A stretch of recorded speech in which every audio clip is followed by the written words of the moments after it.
Coba bayangkan apa yang akan terjadi jika kamu tidak mengeluarkan urin, tidak berkeringat. Apakah tubuh kamu semakin sehat? Kita wajib bersyukur kepada Tuhan Yang Maha Esa, karena Tuhan telah menciptakan manusia dengan sistem tubuh yang seimbang dan begitu sempurna. Pada tubuh yang sehat dan seimbang, harus ada pengaturan zat-zat yang diperlukan tubuh, serta pengaturan pengeluaran zat-zat apa saja yang sudah tidak diperlukan oleh tubuh. Kali ini kita akan belajar tentang sistem ekskresi manusia.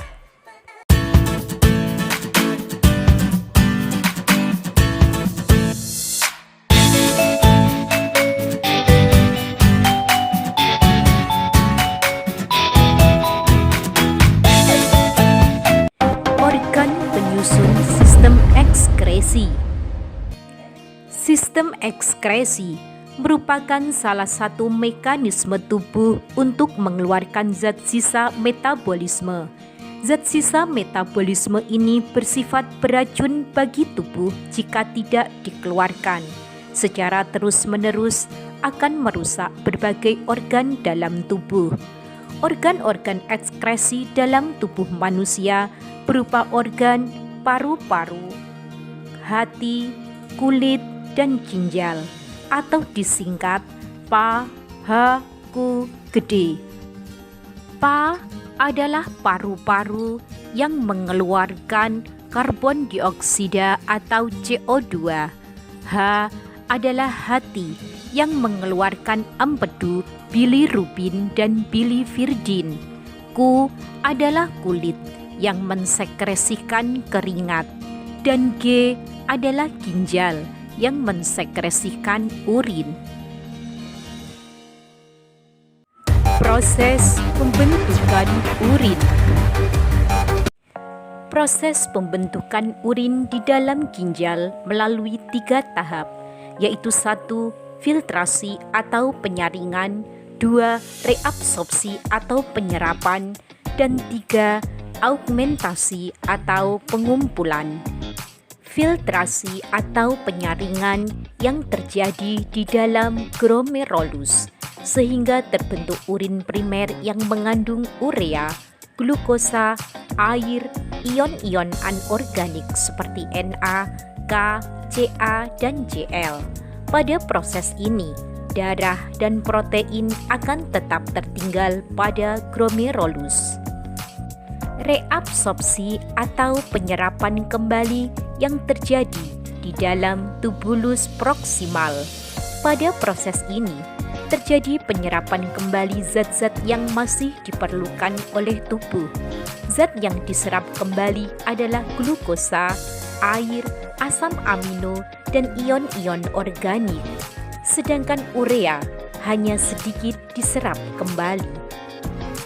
Augmentasi terjadi di tubulus distal dan juga di saluran pengumpul. Pada bagian ini juga masih ada proses penyerapan ion natrium, klor, dan urea. Cairan yang dihasilkan sudah keluar berupa urin sesungguhnya yang kemudian disalurkan ke rongga ginjal. Urin yang terbentuk dan terkumpul akan dibuang melalui ureter, kandung kemih, dan uretra. Urin akan masuk ke dalam kandung kemih yang merupakan tempat menyimpan urin sementara. Kemudian urin dikeluarkan melewati uretra yang kemudian dikeluarkan. Jalannya urin dapat disingkat jalan terus ke utara. Jal dari kata ginjal, ter dari kata ureter, ke dari kata kantong kemih, dan utara dari kata uretra. Paru-paru mensekresikan karbon dioksida. Pertukaran gas terjadi di dalam alveolus paru-paru. Oksigen di udara yang memasuki alveolus akan berdifusi dengan cepat melintasi epitelium ke dalam kumpulan kapiler yang mengelilingi alveolus. Karbon dioksida akan berdifusi dengan arah yang sebaliknya. darah pada alveolus akan mengikat oksigen dan mengangkutnya ke sel-sel jaringan. Dalam jaringan, darah mengikat karbon dioksida atau CO2 untuk dikeluarkan bersama H2O yang dikeluarkan dalam bentuk uap air. Hati mensekresikan empedu, bilirubin, dan bilivirdin. Hati berperan dalam merombak sel darah merah yang telah tua dan rusak.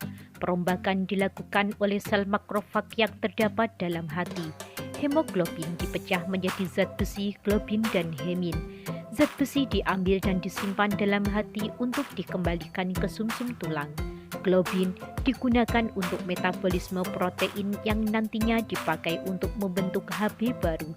Sedangkan hemin diubah menjadi zat warna empedu berwarna hijau kebiruan yang disebut bilirubin dan bilivirdin.